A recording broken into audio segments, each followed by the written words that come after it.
জুলাই আগস্টে ছাত্র জনতার গণ অভ্যুত্থানে ক্ষমতাচ্যুত হওয়ার ৯ মাস পর দেশ ছেড়েছেন সাবেক রাষ্ট্রপতি আব্দুল হামিদ। ইমিগ্রেশন সূত্রে জানা যায় ৭ মে রাত ১১টার দিকে তিনি শাহজালাল আন্তর্জাতিক বিমানবন্দরে পৌঁছান। সেখানে ইমিগ্রেশন প্রক্রিয়ার সকল ধাপ সম্পন্ন করার পর তাকে দেশ ত্যাগের অনুমতি দেওয়া হয়। এরপর রাত ৩টা ৫ মিনিটে থাই এয়ারওয়েজের TG 340 নম্বর ফ্লাইটে ব্যাংককের উদ্দেশ্যে ঢাকা ত্যাগ করেন তিনি। তার বিরুদ্ধে কোনো দেশ ত্যাগের নিষেধাজ্ঞা না থাকায় চিকিৎসার জন্য বিদেশে যাওয়ার সুযোগ পান তিনি।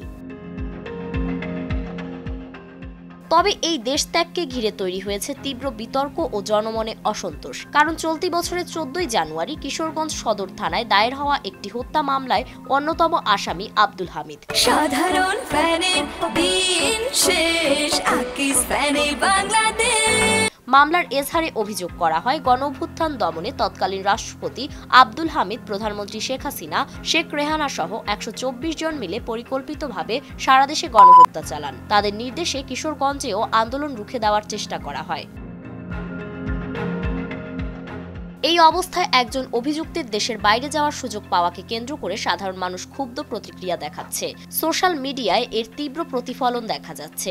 এনসিপির দক্ষিণাঞ্চলের মুখ্য সংগঠক হাসনাত আব্দুল্লাহ এক ফেসবুক পোস্টে লিখেছেন, খুনিকে দেশ থেকে নিরাপদে বেরিয়ে যাওয়ার সুযোগ দেওয়া হয়। পুলিশ আসামি ধরলেও আদালত থেকে জামিন দেওয়া হয়। শিরিন শারমিনকে রাষ্ট্রীয় তত্ত্বাবধানে বাসায় গিয়ে পাসপোর্ট করে দেওয়া হয়। দ্বিতীয় ট্রাইব্যুনাল জানুয়ারিতে হওয়ার কথা থাকলেও মে মাসে এসেও শুরু হয়নি। আর আপনারা বলছেন আওয়ামী লীগের বিচার করবেন। তাই ইন্টারিম এখন পর্যন্ত কি বিচার ও সংস্কার করেছেন? অনলাইন অ্যাক্টিভিস্ট সাইদ আব্দুল্লাহ অন্তর্বর্তী সরকারের দিকে প্রশ্ন ছুড়ে লিখেন, বিভিন্ন মিডিয়ায় প্রচার হচ্ছে গোপনে দেশ ছেড়েছেন সাবেক রাষ্ট্রপতি আব্দুল হামিদ। কিন্তু প্রশ্ন হলো, যদি তিনি সত্যিই গোপনে যান তবে কিভাবে একটি আন্তর্জাতিক ফ্লাইটে এয়ারপোর্টের সব সিকিউরিটি লাইন অতিক্রম করে অনুমোদন নিয়ে দেশ ছাড়েন? তিনি ক্ষোভ প্রকাশ করে আরও লিখেন, বাস্তবতা হলো ইন্টারিম সরকারের অনুমোদন ছাড়া এটি সম্ভব নয়। পুলিশের বিশেষ শাখা, এয়ারপোর্ট কর্তৃপক্ষ সবকিছু মিলিয়েই তো সিকিউরিটি ক্লিয়ারেন্স হয়। সুতরাং এভাবে গোপনে বলার মানে কি?